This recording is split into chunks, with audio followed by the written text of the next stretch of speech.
Big Boss season 8 இந்த வாரத்தில் வந்து பார்த்தீங்கன்னா நிறைய விஷயங்கள் நடந்திருக்கு.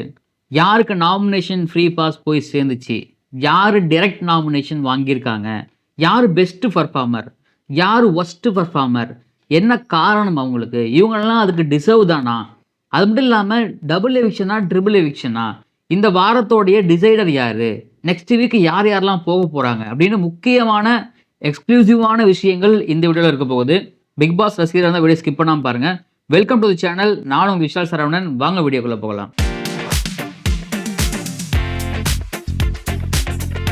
டெய்லி வீடியோஸ், டெய்லி அப்டேட்ஸ்க்கு மறக்காம நம்ம சேனல் சப்ஸ்கிரைப் பண்ணுங்க. நீங்க பாக்குறீங்க நிறைய பேர் நம்ம சேனல் சப்ஸ்கிரைப் பண்ணாமல் பாக்குறீங்க. அதே மாதிரி சப்ஸ்கிரைப் பண்ண நிறைய பேர் பெல் ஐக்கான் கிளிக் பண்ண மாட்டீங்க. நீங்க பெல் ஐக்கான் கிளிக் பண்ணால் தான் நோட்டிஃபிகேஷன் உங்களுக்கு வந்துட்டே இருக்கும். ஸோ ஆல் கொடுத்து வச்சுக்கோங்க. ஷார்ட்ஸ் நம்ம நிறைய போட்டுட்டு இருக்கோம். ஸோ அதெல்லாம் உங்களுக்கு யூஸ்ஃபுல்லாக இருக்கும்னு நினைக்கிறேன். நான் இந்த பிக் பாஸ்ல வந்து இந்த வாரம் வந்து சக்ஸஸ்ஃபுல்லாக முடிஞ்சிருக்கு. போன வாரத்தில் வந்து கோவா கேங்கை வந்து விஜய் சேதுபதி பயங்கரமாக ரோஸ்ட் பண்ணார். நம்மலாம் பார்த்தோம். நிறைய பேர் ரசிச்சிருப்பாங்க, நிறைய பேர் சந்தோஷமாக இருந்திருக்கும். வாவ் சூப்பர் அப்படிங்கிற மாதிரி.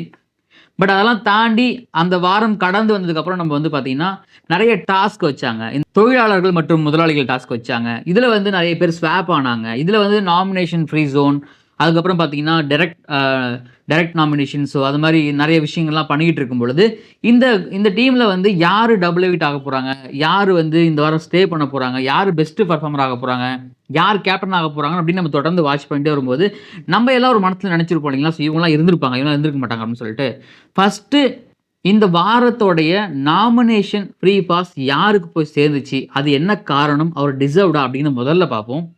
நாமினேஷன் ஃப்ரீ பாஸ் அதாவது இந்த வாரத்துக்கு கிடையாது, நெக்ஸ்ட் வீக் அவங்கள யாரும் நாமினேட் பண்ண முடியாது. அதுக்கான நாமினேஷன் ஃப்ரீ பாஸ் மேனேஜர் டீமில் இருந்த ஒருத்தவங்க செலக்ட் பண்ணி கொடுக்கணும் அப்படிங்கிறது பிக் பாஸோட ரூல்.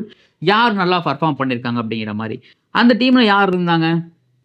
அந்த டீமில் பவித்ரா இருந்தாங்க, தர்ஷிகா இருந்தாங்க, அருண் இருந்தார், சத்யா இருந்தாங்க, ஜெஃப்ரி, மஞ்சள் இருந்தாங்க, தீபக் இருந்தாங்க. ஸோ இந்த 7 பேர்த்தில் யார் பெஸ்ட்டாக இருந்திருப்பாங்கன்னு உங்களுக்கு தோணுது? உங்களுடைய அந்த மைண்ட் வாய்ஸ் எனக்கு கேட்குது. எல்லாத்துக்கும் டக்குன்னு 2 பேர் ஞாபகம் வந்திருக்கும். ஒருத்தவங்க பேர் மஞ்சரி, ஒருத்தவங்க பேர் தீபக். அவங்கள தாண்டி ஜெஃப்ரிக்கு நாமினேஷன் ஃப்ரீ பாஸ் எப்படி கிடைச்சது? ஜெஃப்ரி வந்து உண்மையாக டிசர்வ்டா? ஜெஃப்ரி வந்து மற்ற 2 பேர்த்த கம்பேர் பண்ணும், மற்ற 4 பேர்த்த கம்பேர் பண்ணும்போது, சத்யா, அருண், தர்ஷிகா, பவித்ராவை கம்பேர் பண்ணும்போது ஜெஃப்ரி ஓரளவுக்கு கொஞ்சம் பர்ஃபார்ம் பண்ண ட்ரை பண்ணார். ஆனால் மஞ்சரியும் தீபக்கையும் கம்பேர் பண்ணும்போது அவர் கொஞ்சம் லோவாக தான் இருந்தார். ஸோ அப்போது யார் நல்லா விளையாண்டாங்க, திறன்பட செயல்பட்டாங்க, அவங்களுடைய முழு திறமையை வந்து அவங்க எப்படி யூஸ் பண்ணாங்க, அந்த மேனேஜர் ரோலுக்கு தன்னை அர்ப்பணிச்சாங்களா அப்படின்னு பார்த்தா அது ஜெஃப்ரி கிடையவே கிடையாது. கண்டிப்பாக தீபக்கும் மஞ்சரிக்கும் தான் போயிருக்கணும். அப்புறம் எப்படி ஜெஃப்ரிக்கு போச்சு? ஜெஃப்ரிக்கு போனதுக்கு ஒரு காரணம் வேற சொல்லியிருக்காங்க. அருண் பிரசாவும் சத்யாவும் என்ன சொன்னாங்கன்னா அவரோட கம்யூனிட்டியை பேஸ் பண்ணி ஒரு காரணம் சொல்கிறாங்க. ஸோ ஜெஃப்ரி வந்து ஒரு கம்யூனிட்டி ரெப்ரசென்ட் பண்ணுறாரு, ஸோ அவர் வந்து கொஞ்சம் கஷ்டப்படுறாரு, அதனால் அவருக்கு வந்து நாமினேஷன் ஃப்ரீ பாஸ் கொடுக்குறேன் அப்படின்னு ஆரம்பித்து இதை வந்து வேற எங்கேயோ கொண்டு போய் நீங்கள் முடிக்கிறீங்க. அதாவது ஜெஃப்ரி வந்து ஒட்டுமொத்த சமுதாயத்துக்கும், அவர் குறிப்பிட்ட சமுதாயத்துக்கும் அவர் ரெப்ரசன்டேட்டிவ் கிடையாது. அவருக்கு நாமினேஷன் ஃப்ரீ பாஸ் கிடைச்சதால அந்த சமுதாய மக்கள் எல்லாமே வந்து பார்த்தீங்கன்னா முன்னேற போகிறாங்களா, அவங்களோட பிரச்சனை எல்லாம் தீர போவதா கிடையாது. அவர் வந்து ஜெஃப்ரி வந்து ஏதோ ஒரு விதத்தில் அவருக்கு திறமை இருக்குது. அந்த திறமையின் மூலயமா தான் அவர் பிக் பாஸ் மேடையிலே கால் எடுத்து வச்சிருக்காரு. அதுவே பெரிய சாதனை தாங்க. பிக் பாஸோடைய வாய்ப்பு வந்து எல்லாத்துக்கும் கிடைச்சிடாது. மிகப்பெரிய ஸ்டார்ஸு விஜய் டிவியில் இருக்கக்கூடிய மிகப்பெரிய நட்சத்திரங்களுக்கே பிக் பாஸ் வாய்ப்பு கிடைக்கிறது இல்லை.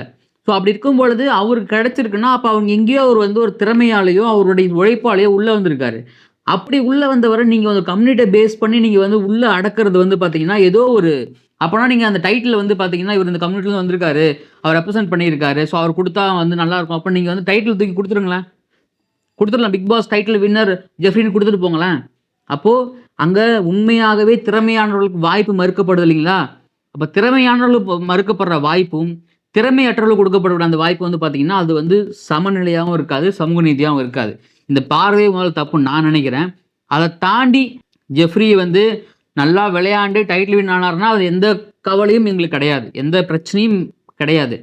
ஆனால் இதை கார்னர் பண்ணி இதை நோட் பண்ணி சொல்கிறதுக்கு அங்கே எந்தவித தேவையும் இல்லை அப்படின்னு எனக்கு பர்சனலாக தோணுது. அதை தாண்டி திறமையானவர்களுக்கு தான் இது போகணும் அப்படிங்கிறதா உண்மை. பட் அது வந்து அங்கே நடக்காமல் போனது ரொம்ப வருத்தம் அளிக்குது. ஸோ எனக்கு தெரிஞ்சு ஜெஃப்ரி வந்து நாமினேஷன் ஃப்ரீ பாஸ் வாங்குறதுக்கு டிசர்வ் கிடையாது, கம்பேரிட்டிவ்லி தீபக்கையும் மஞ்சரியும் அந்த வீக்கை பொறுத்த வரைக்கும்.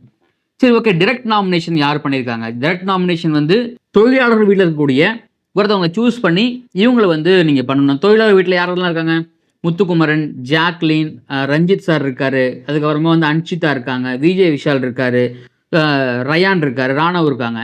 ஸோ இதில் வந்து யார் வந்து டைரக்ட் நாமினேஷன் அப்படின்னா, நீங்கள் நெக்ஸ்ட் வீக் அவங்கள நாமினேட் பண்ண தேவையில்ல. அவர் டைரெக்டாக வந்து நாமினேட் ஆகுறாரு. மக்கள் ஒத்துழைச்சாங்கன்னா அவர் ஓட் பண்ணுவாங்க. ஸோ அந்த இடத்துக்கு யார் தகுதியான நபர் அப்படின்னு பார்க்கும்பொழுது, எல்லாருமே ஒரு 2, 3 பேர் ராணுவ சொன்னதால மெஜாரிட்டியில் வந்து ராணுவுக்கு வந்து கிடைச்சிருக்கு. ராணுவ டிசர்வ்டா? உண்மையாகவே டைரக்ட் நாமினேஷனுக்கு ராணுவ டிசர்வ் தான். என்ன கேட்டால் டைரக்ட் எவிஷனே வைக்கணும் ராணுவுக்கு. மிட்வீக் எவிஷன் வச்சு ராணுவை வந்து துரத்தி விட்டுருக்கணும். ஏன்னா இந்த கேமை வந்து நம்ம எப்படினாலும் விளையாடலாம். ரூல்ஸை பிரேக் பண்ணலாம், மற்றவங்க பேச்சை கேட்காம இருக்கலாம், தப்பு பண்ணிட்டு உடனே சாரி கேட்கலாம். இதெல்லாம் நம்ம பண்ணாலுமே நமக்கு வெளியில் மிகப்பெரிய ஒரு டீம் பிஆர் நம்ம வச்சுட்டு உள்ளே வந்திருக்கோம். நம்ம சேவ் ஆகிடும் அப்படிங்கிற ஒரு மமதையில் ஒரு ஒரு ஆணவத்தில் இருக்கிற ஒரு ஆள் உள்ளே வந்து இவங்களாம் டைரெக்டாக எவிக்ஷன் வைக்கணும். டைரக்ட் நாமினேஷன் கிடையாது. டைரெக்டாக எவிக்ஷன் வச்சா மட்டும்தான் இந்த மாதிரி ஆட்கள்லாம் வந்து கொஞ்சம் உருப்பிடுவாங்க. இல்லைனா வந்து பார்த்தீங்கன்னா அது எதுவுமே பண்ண முடியாது. கிணத்துல போட்ட கல் மாதிரி அப்படியே தான் கிடக்கும். அதை வந்து நம்ம எதுவும் குறை சொல்ல முடியாது. ஓகே, பெஸ்ட்டு பர்ஃபார்மன்ஸ் யார்? இப்போ பெஸ்ட்டு பர்ஃபார்மர்னால் யார்? நம்ம திரும்பவும் அதுதான் வரணும். யார் திறம்பட செயல்பட்டுருக்காங்க அப்படின்னு பார்க்கும்பொழுது 3 பேர்த்த சூஸ் பண்ணியிருக்காங்க பெஸ்ட்டு பர்ஃபார்மராக. முத்துக்குமரன், ஜாக்லின், விஜய் விஷால். இதில் 2 பேர் எனக்கு உடன்பாடு, ஒருத்தவங்க உடன்பாடு கிடையாது. யார் உடன்பாடு இல்லைன்னு உங்களுக்கே தெரிஞ்சிருக்கும். நீங்கள் பார்க்குறீங்க, ஷோ பார்க்குறீங்கன்னா கண்டிப்பாக தெரிஞ்சிருக்கும். முத்துக்குமரன் உண்மையாகவே அவர் நிறைய பேசினாலும், நிறைய விஷயங்களை பேசிக்கிட்டே இருந்தாலுமே அவர் பெஸ்ட்டு பர்ஃபார்மர் தான். முதலாளியாக, அதாவது மேனேஜராக இருக்கும்போதும் சரி, இந்த பக்கம் வந்து தொழிலாளியாக இருக்கும்போதும் சரி, அந்த ரோலுக்கு ஏற்ற மாதிரி, அந்த பிளேக்கு ஏற்ற மாதிரி தன்னை எப்படி அர்ப்பணிச்சுக்கணுமோ, அந்த டாஸ்க்கை ஸ்பாயில் பண்ணாமல் எந்த அளவுக்கு விளையாடணுமோ, எந்த அளவுக்கு அதில் வந்து உள்வாங்கி மற்றவங்களை வந்து அரவணைக்கணுமோ எல்லாத்தையுமே பண்ணி அந்த இடத்துல ஒரு இம்பேக்டை கிரியேட் பண்ணுறாரு. அதனால் முத்துக்குமரன் பெஸ்ட்டு பர்ஃபார்மர் தான். அதில் வந்து எந்த மாற்றமும் கிடையாது. அதே மாதிரி ஜாக்லின் இந்த 10 வாரத்தில் வந்து பிக் பாஸ் வார்த்தை சொன்னார். இந்த 10 வாரத்தில் கடந்துட்டோம். இந்த 10 வாரத்தில் யார் உங்களுக்கு பெஸ்ட்டு பர்ஃபார்மராக தெரியுதாங்க அப்படிங்கும்போது ஜாக்லின் மேலே நமக்கு நிறைய விமர்சனங்கள் இருக்குது, நிறைய குற்றச்சாட்டுகள். அதை தாண்டி 10 வாரமும் ஒருத்தவங்க நாமினேட் ஆகுறாங்க, நாமினேட் ஆகி சேவ் ஆகிட்டே வராங்க அப்படின்னா அப்போ ஏதோ ஒன்று உள்ளே பண்ணுறாங்கன்னு தான் அர்த்தம். அப்போ ஏதோ ஒன்று பண்ணுறாங்க, ஏதோ ஒன்று முயற்சி பண்ணுறாங்க. அவங்களுடைய அந்த இடத்த தக்க வச்சுக்கிறதுக்காக நிறைய விஷயங்களை வந்து அவங்க முன்னெடுத்து வச்சுக்கிட்டே இருக்காங்க. அதனால் ஜாக்லின் பெஸ்ட்டு பர்ஃபார்மர் கண்டிப்பாக. இந்த விஜய் விஷால் வந்து பார்த்தீங்கன்னா எனக்கு ஒரு வெளிப்படையாக ஒரு ஜோக்கர் அப்படிங்கிறது தெரியுது. ஒரு பொய் பர்சன். ஒரு என்ன சொல்கிறது, தன் கூட இருக்கிறவங்கள சந்தோஷமாக வச்சுக்கிறான்னு சொல்லி கொடுக்குறாங்க.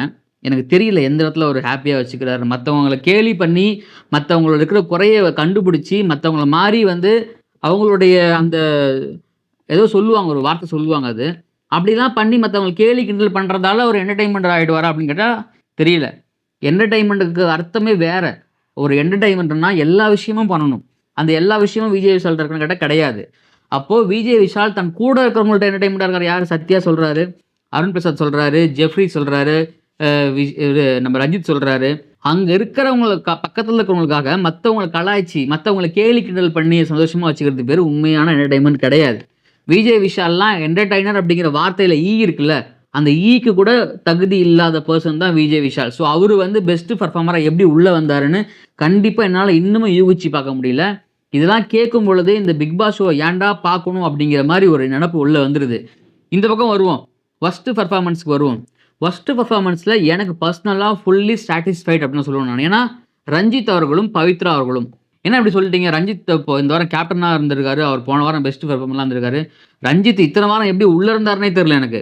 ஏன்னா அப்பட்டமாக அவர் ஒரு நடிக்கிறாரு. அவர் வந்து அத்தனை வருஷம் நடிப்போடைய அந்த எக்ஸ்பீரியன்ஸும் உள்ளே கொண்டு போய் வச்சுக்கிட்டு கோவமே வராத மாதிரி நடிக்கிறார் இல்லைங்களா? ஆனால் அவருடைய சாயம் கொஞ்சம் கொஞ்சமாக வெளுத்துக்கிட்டு வருது. அங்கங்கே ரியாக்ட் பண்ணுறாரு. அது இப்போ தெளிவாக தெரியுது. ரஞ்சித்லாம் இவ்வளோ நாள் உள்ளே இருந்திருப்பாரா, எப்படி இருக்க முடியும் அப்படிங்கிற கேள்வி வருது நமக்கு. ஏன்னா ரஞ்சித்லாம் வந்து மொதல் வாரம் 2ஆவது வாரமே வெளியே போக வேண்டியவர். அவர் ஏன் இவ்வளோ நாள் இருக்காருன்னு தெரியல. ஆக்சுவலாக வந்து பார்த்தீங்கன்னா சத்யா வந்து மிக்சர்னா, இவர் வந்து பார்த்தீங்கன்னா மிக்சர் ஸ்கொயர்னே சொல்லலாம் இவரை. அந்தளவுக்கு ஒரு ஆள் இவர் வந்து டிசர்வ் ஃபார் ஒர்ஸ்ட் பர்ஃபார்மர் தான். எல்லா வாரமும் இவர் ஒர்ஸ்ட் பர்ஃபார்மர் தான். அதே மாதிரி பவித்ரா வந்து எப்படின்னா ஒரு டிஸ்கஸ் பண்ணுவாங்க. அந்த டிஸ்கஷனில் வந்து நம்மளுடைய வார்த்தையை, அதாவது நம்மளுடைய பாயிண்ட்டை எடுத்து வச்சாலுமே அந்த பாயிண்ட்டை மற்றவங்களாம் ஏற்றுக்கணும் அப்படின்னு நினைக்கிற ஒரு தற்குறித்தனமான வேலை இருக்குதுமோ அது பவித்ரா பண்ணுறாங்க. நம்ம ஒரு டிஸ்கஷன் வைக்கிறோம், அந்த டிஸ்கஷனில் நம்மளுடைய அந்த பாயிண்ட் வந்து எல்லாத்துக்கும் பிடிக்கணும்னு அவசியம் கிடையாது இல்லைங்களா? அந்த பாயிண்ட் வந்து ஒருத்தருக்கு பிடிச்சிருக்கலாம், 3 பேத்துக்கு பிடிக்காம போகலாம். ஆனா, எல்லாருமே என் பாயிண்ட் ஒத்துக்கணும் அப்படின்னு நிக்கிறது வந்து எந்த விதத்துல நியாயமா இருக்கும்? டிஸ்கஸ் பண்ணும்போதெல்லாம் தூங்கிர்றது. டிஸ்கஸ் பண்ணி முடிச்சதுக்கப்புறம், ஐயா நான் பாயிண்ட் சொல்லாம எழுந்து கைய தூக்குறது. உண்மையாகவே பவித்ராலாம் வந்து பார்த்தீங்கன்னா, சேம் ரஞ்சித் மாரியும் தான். அவங்க வந்து உண்மையாகவே அவங்க வந்து ஒரு வொர்ஸ்ட் பெர்ஃபார்மர் தான். எந்த வீக்குமே அவங்களால கேப்டன் ஆக முடியாதுங்கிறது எழுதி வச்ச ஒரு நியாயம் தான். ஸோ இதெல்லாம் தாண்டி இந்த பெஸ்ட்டுக்கும் ஒர்ஸ்ட்டுக்கும் அந்த நாமினேஷன் ஃப்ரீ பாஸ்க்கும் டைரக்ட் நாமினேஷனுக்கும் இவங்க பேர்லாம் வந்து உங்களுக்கு முதல்ல நியாயமா தெரியுதா? உங்க பார்வைக்கு இது கரெக்டா படுதா? உங்களுடைய கருத்துக்களை கமெண்ட்ல பதிவு பண்ணுங்க. யாரெல்லாம் வந்து டிசர்வ்டு, யாரெல்லாம் நாட் டிசர்வ்டு. நான் என்னுடைய ஒப்பீனியனை சொல்லிட்டு நீங்க உங்களுடைய ஒப்பீனியனை சொல்லுங்க. ஏன்னா வந்து பார்க்குற ஒவ்வொருத்தவங்களும் ஒவ்வொரு மாதிரி முறைகள் மாறும், உடன்பாடுகள் மாறும். நம்ம எல்லாத்தையுமே கருத்தை திணிக்க முடியாது. கருத்து சொல்ல தான் முடியும். அதே மாரி அடுத்த வாரம் கேப்டனா வந்து முத்துக்குமரன் வந்து செலக்ட் ஆயிருக்காரு. இது வந்து எக்ஸ்க்ளூசிவான விஷயம் அது. முத்துக்குமரன் 2வது முறையாக அந்த பிக் பாஸ் வீட்ட வந்து ஒரு கேப்டனா எடுக்க போறாரு. ஸோ ஃபர்ஸ்ட் டைம் அவர் பண்ண தவறுகள திருத்திக்கிட்டு, இந்த டைம் வந்து கேப்டனா திறம்பட செயல்படுவார் அப்படின்னு கண்டிப்பா நானும் உங்கள மாதிரி ஆவலா எதிர்பார்த்துட்டு இருக்கேன். ஏன்னா, அவர் ஃபர்ஸ்ட் டைம் கேப்டனா இருக்கும்போது ஒரு சில விஷயங்கள் வந்து குளறுபடியாகவும் இருந்துச்சு. அந்த எண்ட் ஆஃப் த வீக் அவர் பண்ணதெல்லாம் வந்து பார்த்தீங்கன்னா, கொஞ்சம் பேசு பொருளா ஆச்சு. அதெல்லாம் தவிர்த்துட்டு ஒரு கேப்டன் கண்டிப்பா ஒரு 10 வாரம் கடந்து உள்ள இருக்காரு. அப்ப நெறைய விஷயங்கள கவனிச்சிருப்பாரு. அப்ப நெறைய விஷயங்கள பண்ணியிருப்பாரு. ஒரு தீபக் வந்து பெஸ்ட் கேப்டனா ஒரு முன்னுதாரணமா இருக்காரு. தீபக்க பீட் பண்ற அளவுக்கு ஒரு கேப்டன்ஷிப் இருக்கும் அப்படின்னு பொறுத்திருந்து பார்க்கலாம். அதே மாதிரி இந்த வாரம் டபுள் எவிக்ஷனா, ட்ரிபிள் எவிக்ஷனான்னு ஒரு கேள்வி இருக்கு. என்ன பொறுத்தவரைக்கும் 90% டபுள் எவிக்ஷன் அப்படின்னு ஒரு ஒரு ஒரு நியூஸ் இருக்கு. அந்த டபுள் எவிக்ஷன்ல சத்யாவும், தர்ஷிகாவும் கண்டிப்பா இருக்காங்க. ஒருவேளை சிங்கிள் எவிக்ஷனா இருந்தா சத்யா போறதுக்கு 100க்கு 100% வாய்ப்புகள் அதிகமா இருக்கு. நீங்க இந்த வாரம் நாமினேஷன்ல யார் வெளிய போகணும்னு நினைக்கிறீங்களோ அவங்க பேரும் கமெண்ட்ல பதிவு பண்ணுங்க. ஸோ இதுதான் இந்த வாரத்துக்கான அப்டேட்டு. விஜய் சேதுபதி இந்த வாரம் என்ன செய்ய போறாரு, என்ன பண்ண போறாரு அப்படிங்கிறத நான் நாளைக்கு வந்து சொல்றேன். ஸோ நாளைக்கு வீடியோ பார்க்கறதுக்கும் நீங்க மறக்காம நம்ம சேனல் சப்ஸ்கிரைப் பண்ணி ஃபாலோ பண்ணி பெல் ஐகானை முக்கியமா கிளிக் பண்ணிக்கங்க. அது நோட்டிஃபிகேஷன் வந்துட்டே இருக்கும் உங்களுக்கு. வீடியோ பத்தி கருத்துக்கள் கமெண்ட்ல பதிவு பண்ணுங்க. வீடியோ பிடிச்சிருந்தா உங்க ஃப்ரெண்ட்ஸுக்கு ஷேர் பண்ணுங்க, லைக் பண்ணுங்க. நானும் உங்க விஷால் சரவணன். நன்றி, வணக்கம்.